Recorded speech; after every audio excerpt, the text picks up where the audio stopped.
Hello students.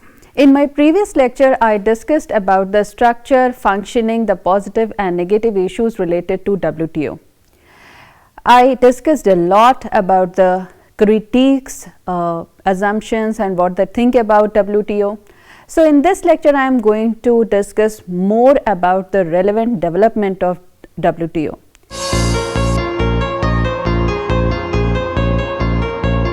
You will be able to understand in the agreement, I can say more time, better terms.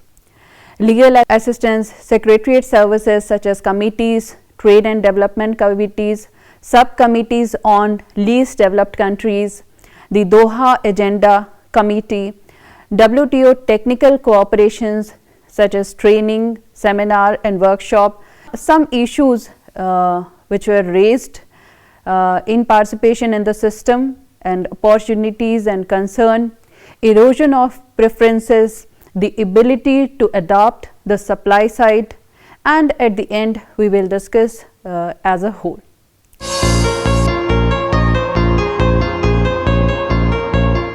About 2/3 of the WTO's around 150 members are from developing countries. They play an increasingly important and active role in WTO because of their numbers, because they are becoming more important in the global economy, and because they are increasingly looked to trade as a vital tool in their development efforts. Developing countries are a highly diverse group, often with very different views and concerns. The WTO deals with the special need of developing countries in 3 ways. The WTO agreements contain special provisions on developing countries. The Committee on Trade and Development is the main body focusing on work in this area in the WTO, with some other dealing with the specific topics such as trade and debt and technology transfer. The WTO Secretariat provides technical assistance, mainly training of various kinds for developing countries. It can be argued that the developing countries can participate advantageously in the World Trade Organization. First, they have the means to devise a legal and regulatory system such as that of an United Arab Emirates, and thereby develop capacities to avoid infringement of WTO legal regime. They are unlike China, without fear that their approach to WTO dispute settlement mechanism, which is also known as DSM, will attract the ire of the affluent developed countries. And the third reason is they have a capacity like Brazil's to enforce dispute settlement body, which is known as DSB decisions in their favor by DSB sanctioned trade retaliations. What are the lacking advantages? The least developed countries such as Bangladesh have very little capacity for advantageous participation. For the least developed countries, WTO membership does no more than impose a burden in the demands of them a WTO complaints legal infrastructure that many lack the social conditions and the expertise to construct. It follows that if the WTO is to become a fair, just and inclusive international trade regime, it must observe the principle of international distributive justice. That this principle can become operative in the WTO regime is demonstrable, and demonstrated in the course of proposition that there be a new climate law devised jointly by WTO and the United Nations organizations.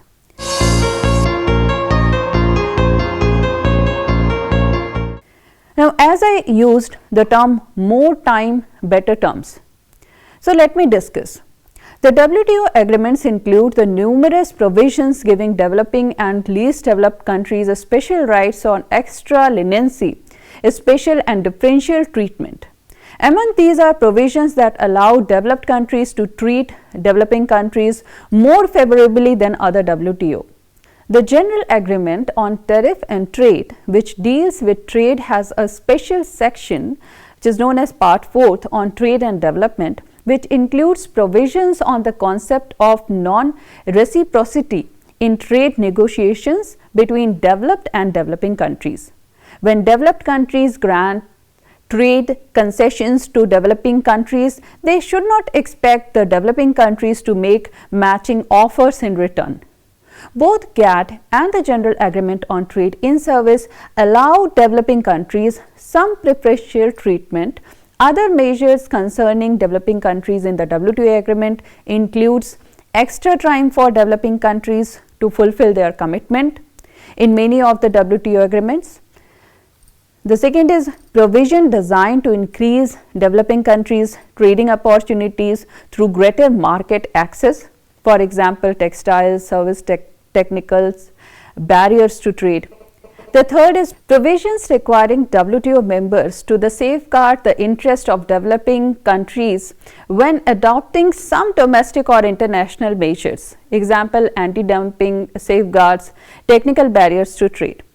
Provisions for various means of helping developing countries, for example, to deal with commitments on animal and plant health standards, technical standards, and in strengthening their domestic telecommunications sector.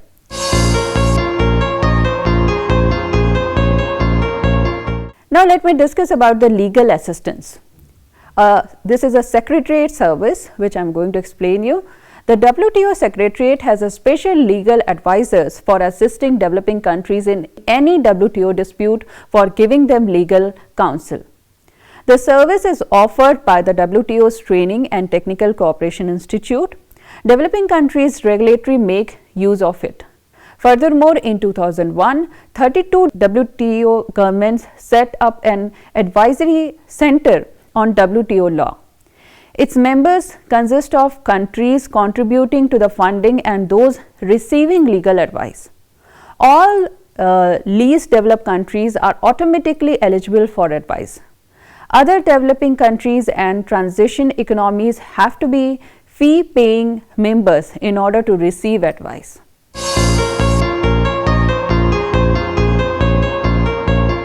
A special focus on least developed countries is also one criteria.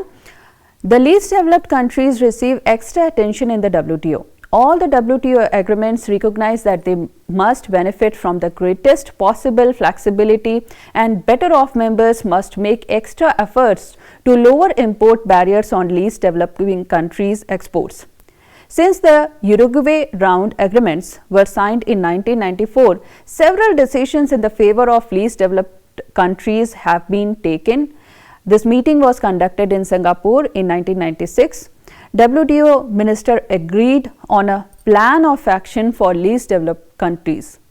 This included technical assistance to enable them to participate better in the multilateral system and a pledge from developed countries to improve market access for least developed countries' product.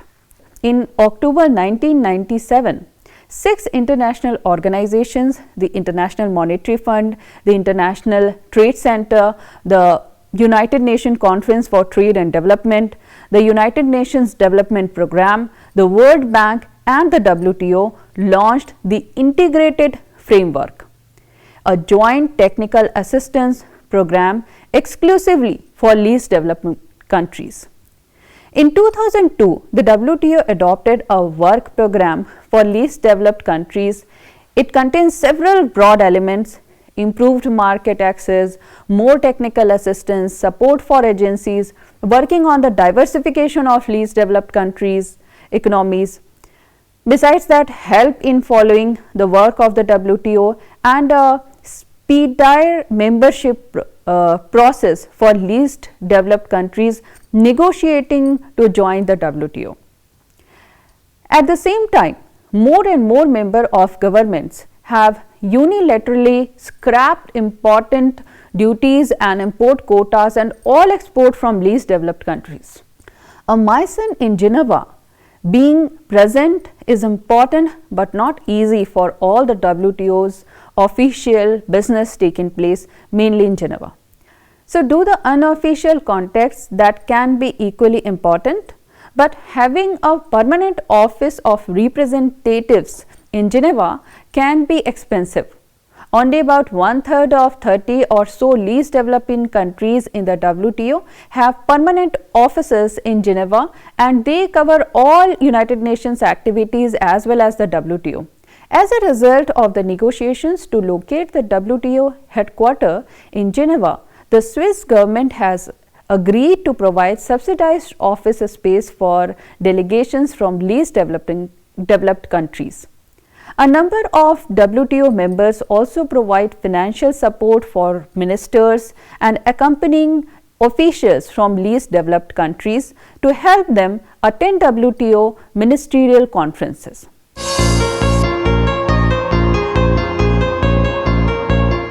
Now let me explain you different committees. Work specifically on developing countries within the WTO itself can be divided into two broad areas. First is the work of the WTO committees, this heading, and the second one is training for government officials and others by WTO Secretariat as mandated by the committees.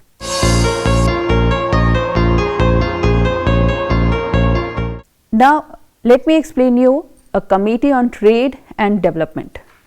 The WTO Committee on Trade and Development has a wide-ranging mandate.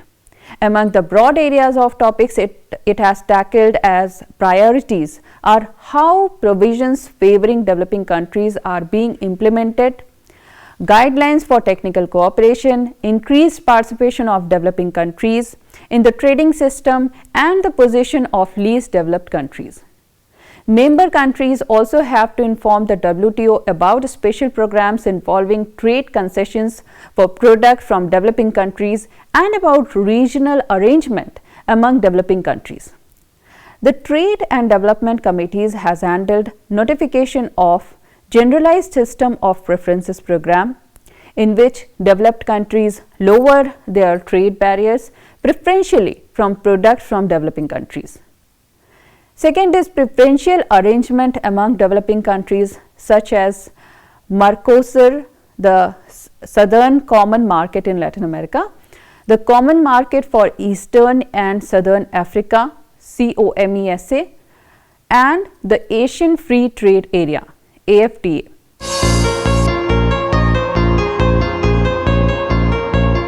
Now, besides that, there are different subcommittees on least developed countries.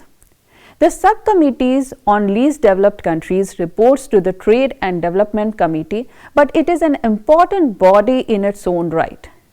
Its work focuses on two related issues: ways of integrating least developed countries into the multilateral trading system.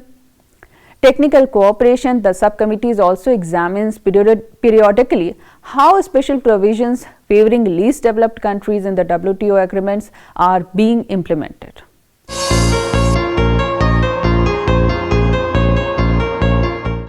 Now let me explain you the Doha Agreement Committees. The Doha Ministerial Conference in November 2001 added new tasks and some new working groups. The Trade and Development Committees meet in special sessions to handle work under the Doha Development Agenda. The ministers also set up working groups on trade, debt and finance, and on trade and technology transfer.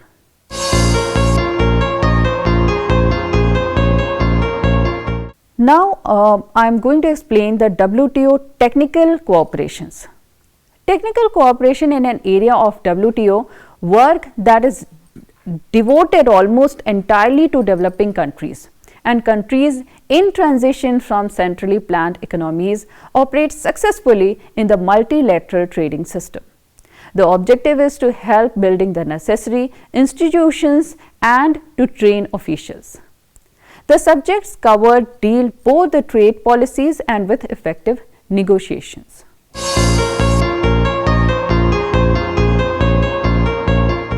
Let me explain you training seminars and workshops conducted by WTO. The WTO holds regular training sessions on trade policies in Geneva. In addition, it organizes about 500 technical cooperation activities annually, including seminars and workshops in various countries and courses in Geneva. Targeted are developing countries and countries in the transition from former socialist or communist systems, with a special emphasis on African countries. Seminars have also been organized in Asia, Latin America, the Caribbean, Middle East and Pacific. Funding for technical cooperation and training comes from three sources: the WTO's regular budget, voluntary contribution from WTO members, and cost sharing either by countries involved in an event or by international organizations. So, the present regular WTO budget for technical cooperation and training is 7 million Swiss francs. Extra contribution by member countries go into trust funds administered by WTO Secretariat or the donor country. In 2004, contribution to trust fund totaled 24 million Swiss francs. A WTO Reference Center program was initiated in 1997 with the objective of creating a new work of computerized information center in least developed and developing countries. The centers provide access to WTO information and document through a print library, a CD-ROM collection, and through the Internet to WTO web sites and database. The centers are located mainly in trade ministers and in the headquarters of regional cooperation organizations. There are currently 140 references centers.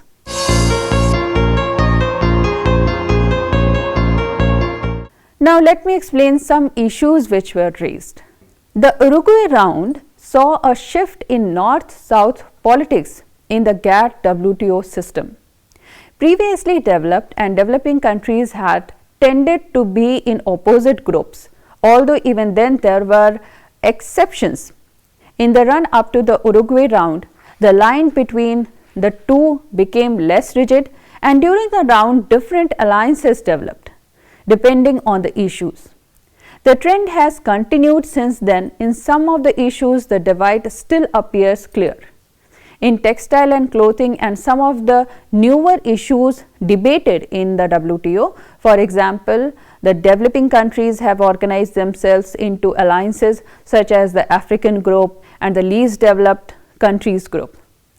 In many other, the developing countries do not share common interest and may find themselves on opposite side of a negotiation. A number of different coalitions among different groups of developing countries have emerged for this reason. The differences can be found in the subject of immense importance to developing countries, such as agriculture. This is a summary of some of the points that discussed in the WTO.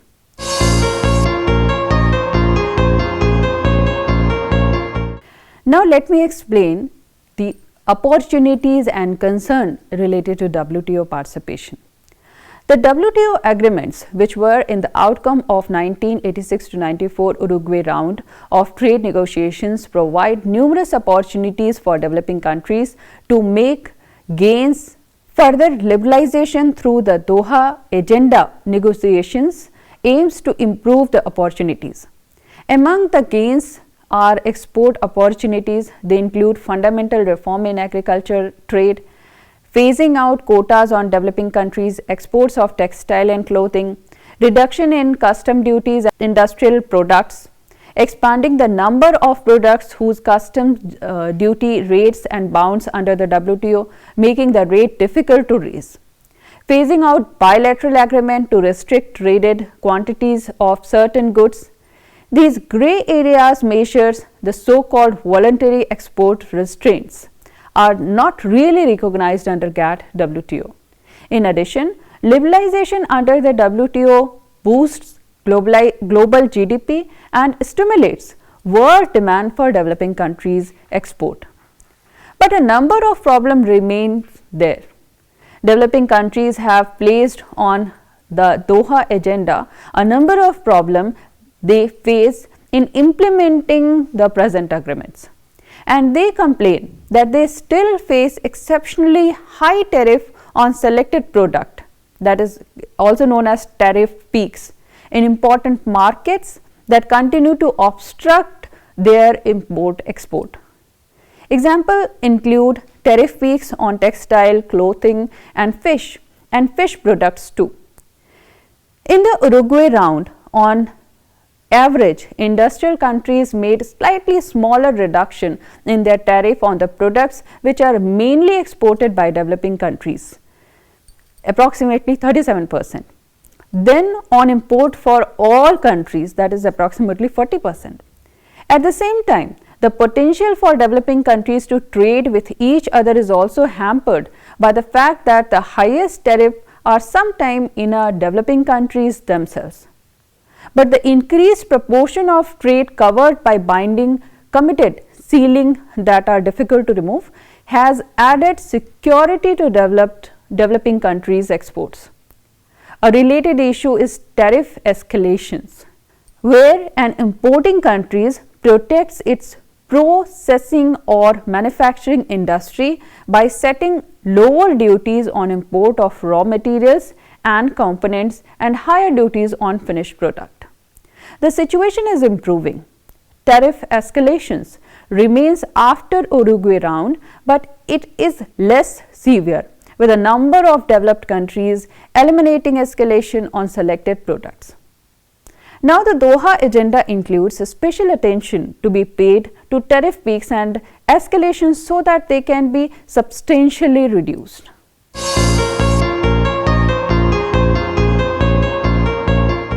Now, one important issue which is very much relevant these days in connection with WTO, that is erosion of preferences.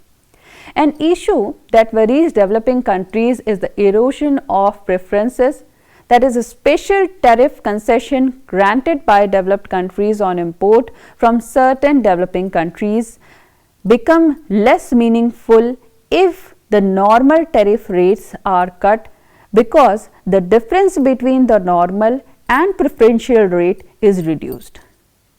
Just how valuable these preferences are is a matter of debate. Unlike regular WTO tariff commitments, they are not bound under WTO agreements and therefore they can be changed easily. They are often given unilaterally at the initiative of the importing countries. This makes trade under preferential rates less predictable than under regular bound rates, which cannot be increased easily. Ultimately, countries stand to gain more from regular bound tariff rates. But some countries and some companies have benefited from the preferences. The gains vary from product to product, and they also depend on whether product can use the opportunity to adjust so that they remain competitive after the preferences have been withdrawn.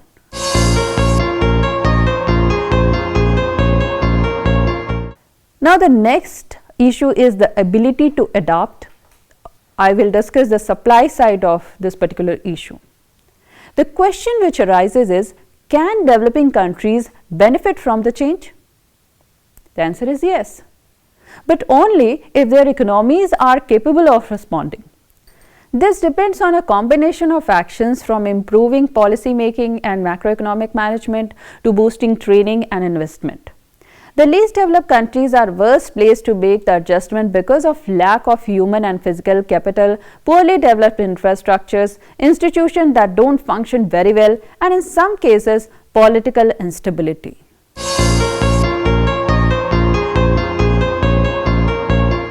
No doubt WTO has been very much important organization for the development of trade among developing nations. However, the technicalities in terms of rules and regulations have created several issues in the trade relation among the associated countries.